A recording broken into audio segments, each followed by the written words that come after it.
But you can keep these mussels in the way that I show you for about 2 to 3 days in your fridge without them opening up and going off. This is an easy way that I used to do it in my restaurant, and I got taught by a French chef.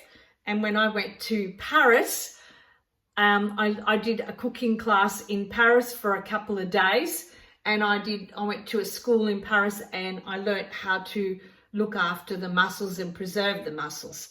So once you finish cleaning them, like I did on part 1, this one is how to preserve it. So you have them in one of these bowls, fill it right to the brim.